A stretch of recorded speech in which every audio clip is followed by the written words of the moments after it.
Hello beautiful people, it's Robin Thomas here, also known as Braids by Ra. Welcome back to my channel. So as you can see, this person in this install looks very familiar because this is the install from the last video I uploaded. If you have not had a chance to check that out, you can do so after you watch this video. I'll be sure to put the link in the description box so that you can go directly to it. All right, so this client here, I did her install and this is 11 weeks later. She has some beautiful new growth. As you can see, her braids are not hanging.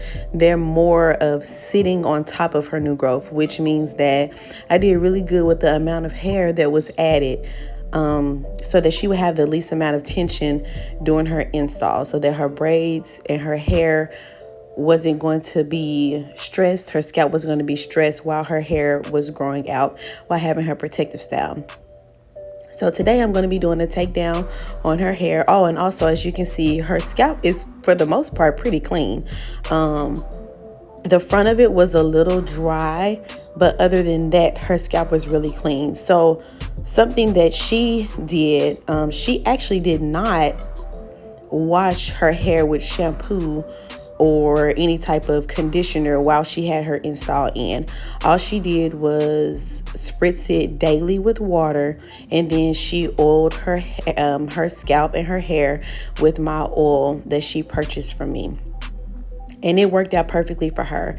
Everybody has different routines. Things work differently. And like I said, as you can see, her scalp is pretty clear, after 11 weeks. So you just have to find what works for you. Her install was wonderful.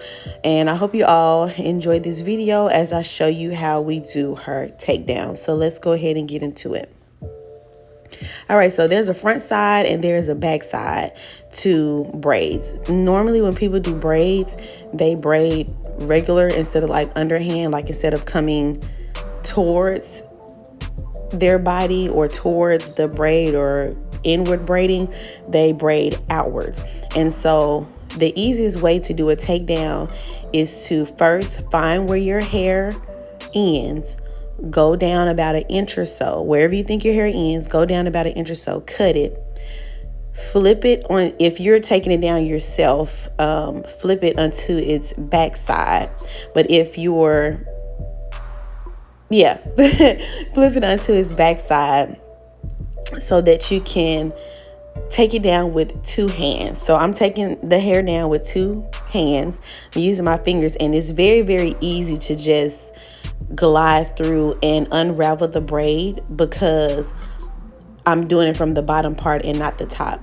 So like if you have a braid in the front and you're bringing it forward, instead of unbraiding it from what would be the side that's seen from people, like when you have your braids down, you want to flip it over and then take it down that way.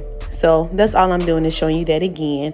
And I actually don't start taking down the hair with my actual fingers until I have made my way up to her hair. And so as you can see, when I took two pieces and spread them, it stopped at a certain point, and that was where her hair began. So I did really good with cutting the amount of hair that needed to be cut and not cutting her hair, which is very important that you have to pay attention to. And then, I just took it down. So same thing I want to do here. I'm going to show you another way. So looking at the front of the braid, and then there's the back of the braid. So you always want to make sure that you're taking it down this way. So I take it, I separate it up until where I believe her hair stops. Or stops and starts. So it stops when I'm actually braiding, when it's being braided, but it starts at the take when I'm doing a takedown. I hope that makes sense. But anywho, so another way to take it down, if it's hard for you, if you have braids that are a little smaller, if your nails can't get through it, if you're having troubles with it, pick up a fine tooth comb or a rat tail comb, and then you want to flip it over to its back, and all you're doing is putting the pick part, the rat tail part, inside of the groove.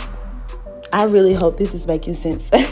So inside of the back of the hair, or excuse me, of the braid, you want to put it inside of there and just pull downward. You don't want to go up 2 or 3 little indentions. You want to just do the first one that you see so that it's a super easy takedown process. As you can see, I'll show you right there in the grooves. Boom, come down and come down. Very, very easy. So if you ever having problems, you can start with a rat tail comb and then finish with your fingers. Or if you have a braid that's just like stretching you out, you can do it with a rat tail comb for the entire takedown of the braid. And then all I'm doing is sliding it out. Now, personally, I like to take down all of the hair first before detangling. It just kind of helps me to, I don't know, not get too overwhelmed, or for it not to take so long. So if I can get all the braids out first and then go back and detangle it, I'm good. So as you can see, it's inevitable. The debris and stuff that's on her where the braids grew out, it's inevitable. You have lint and dust that just flies everywhere all day, every day.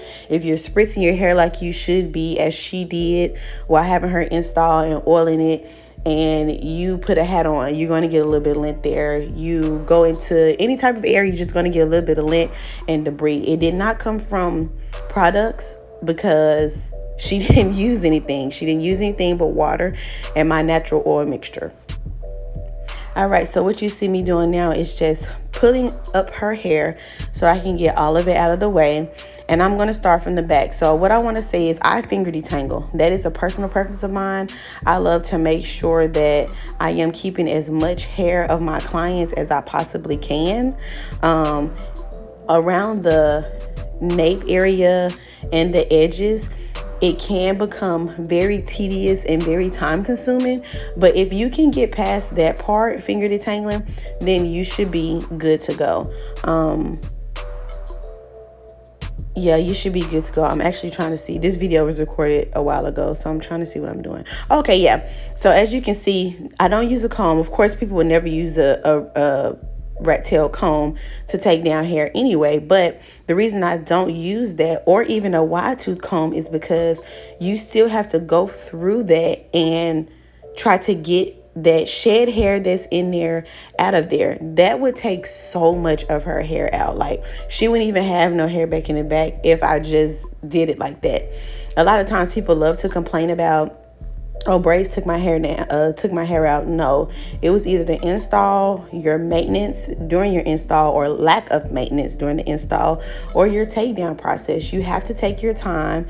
You have to be mindful of how you're taking down your hair.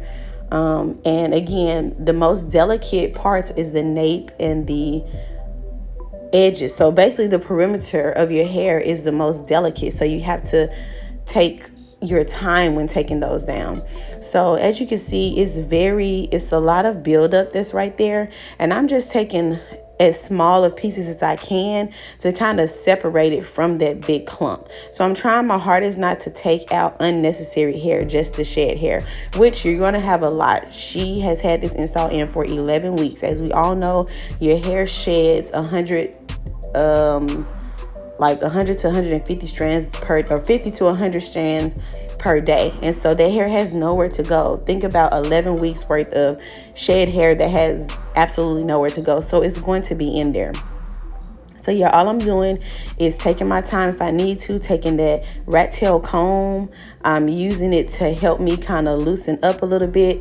I honestly don't keep water and stuff with me anymore, because I just honestly would rather do it dry. I feel like, especially with natural hair, it gets very messy and it gets even more tangled, because when our hair is wet, it wants to go back to its natural state. So imagine me putting conditioner or something wet onto this hair while I'm trying to take it down, and I have all this buildup that's right here. Like, it just gets messy, and it's just, I really rather prefer not to do it that way. I definitely prefer to do it this way. So anywho, I am taking my time. This is in real life time, me taking this down, because I want to show you that you need to take your time. It takes time, and it's okay. You know why? Because you don't have to do anything for 11 weeks with your hair. You can take a day or two to take the time out to make sure that you get all of the benefits from having your protective style in. So I'm just showing you the amount of hair that came out just from that braid right there. And it's a lot of gunk and stuff that's in there. So I did all the rest of the bottom row, and I'm showing you the last one that I'm doing here, which is pretty much the same thing. So I'm just taking my time trying to see what can give. You know, am I going to be able to just easily pull this apart? Like, how am I going to be able to do this? So as I told you when I was taking the other braid down, you take it, you hold it with one hand, your less dominant hand, and then you just pull really, really, really small pieces from that clump. And what happens is that clumps end up not holding so much hair together, so it becomes really loose to where it eventually slides off. Again, the most tedious is around the nape and the edges, not even the sides, like the perimeters on the sides, mainly the nape and the edges.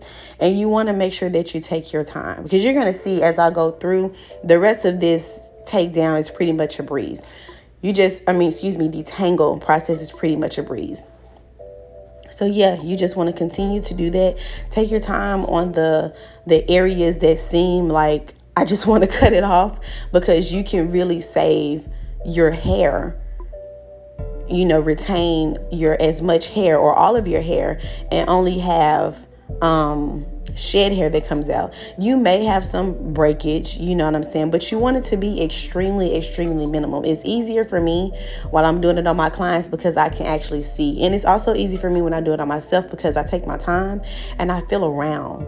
I feel and assess the braid or the braid, the area of the braid that I took down, and I make sure that I'm taking my time. And I also make sure that I have time to do this instead of just saying, oh, I'm gonna take my hair down real quick because I got an appointment at 5 and it's 8 in the morning. Like, take your time so that your protective style gives you everything that you need from beginning to end. And so you're just going to see me continue to take this part out. Like I said, this part is in its natural speed so that I could show you that it really does, like I said, take time to take it out. You just have to want to keep your hair.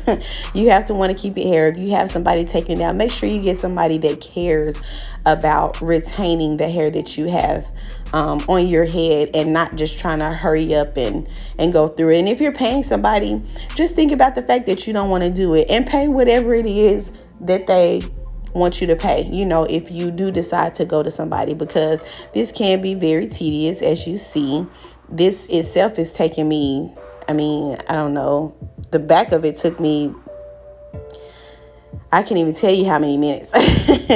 You know what I'm saying? But as like I stated, once I get to the rest of her hair, it's simply going to be like a breeze. Just me separating the pieces of hair to get that clumpy part loosened, and then pulling the hair up and out like I'm doing right now if I need to, and then just using my fingers to go through to make sure that I have all that shed hair out. Go ahead and getting as much shed hair out as possible is only going to benefit you, because when you go to wash your hair will be literally fully detangled. So when you're washing it and it starts to go back to its natural state, gets all curly and kinky and stuff like that, that shed hair won't be able to wrap itself around, because it's not even coming from the root. It's just gone. It's already come from the root, and now it's just there, and it wants to find a place that's nice and secure. So that's what it'll do. So detangling your hair all the way thoroughly before you wash it makes a really, really smooth and simple wash process, and a very, very, very, very, very quick detangling process. All right, so this is the amount of hair that came out just on the nape part. Imagine if I would have taken that comb and just combed through that. it would have been probably like 3 or 4 more times that amount of hair. But anyways, like I was telling you, taking down the rest of it is a breeze. This also is in real time. Look at how fast I'm going right now. Taking it, I'm separating those pieces of hair, and then I'm running my fingers through to make sure I get out as much of that shed hair as possible before I move on to the next section. Running my fingers through. Again, around the edges and the nape area is going to take a little more time, but honestly, not as much, especially for me. Around the edge area, I try to part to where I try to make my hair weave to the client's hair ratio, to where it's less hair that I put in, so that I won't have those problems of the hair of the braid hanging down. So I won't have those problems of the hair braiding down once it's growing out, so that it's not hanging and pulling and tugging on the scalp in those areas. And then too, so that the takedown, if you're doing it at home, or even if I'm doing it, it can be much, much easier and a much smoother process, as opposed to, you know, if I put a whole bunch of hair on her edges. So yeah, I'm just using that, detangling that, separating that, and taking all that shed hair out. And I just repeat as I go. If you're doing it at home, it's the easiest way is to put it into a ponytail, and then just take out the piece, like which would have been a braid, take it down and work on that section, work on that little section, and then just keep doing it as you're going. I'm using clips because, of course, I can see everything. At home, it'd be easier if you went ahead and put it, like I said, in a ponytail, and then put it out. Took it down one at a time. Well, whatever the braid section was, one at a time, and then detangle it as that. And then if that hair starts to get into the way, the hair that has been detangled, all you have to do is like twist it up or roll it up and kind of pin it down so that you can get it out of the way. But yeah, it's really easy, really simple. You just have to take your time. You have to find the time to take down your hair. You do not want to have a great install, a great time of duration of having your install, and then all of it seems like a waste because you just go through your hair. You know what I'm saying? Like, that's just not something you want to do. So right now I'm just kind of going through and showing you her scalp. She does still have some areas that are really, really dry, although she was oiling her scalp and stuff like that. We talked about the next time she has her install, making sure that she oils those areas a little more, and it was mainly in the front of her head, as opposed to the middle and the back. And she also does take some medicine where she feels like it kind of has been affecting her scalp and stuff like that. So knowing those things are very, very helpful to know that, okay, she should have upped the amount of time she was oiling her scalp so that it could stay moisturized and not get to its dry point. But as you can see, it's really, really, really, really dry. So really, that's all that I have for you all today. I'm going to show you the products I use to wash her hair, to clean her hair, clean her scalp, and moisturize her scalp. And I hope that you all enjoyed this video. If you have any further questions, go ahead and leave a comment, and I'll try to answer them as thorough as I can. Thank you all for watching, and I'll see you next time. Peace and blessings.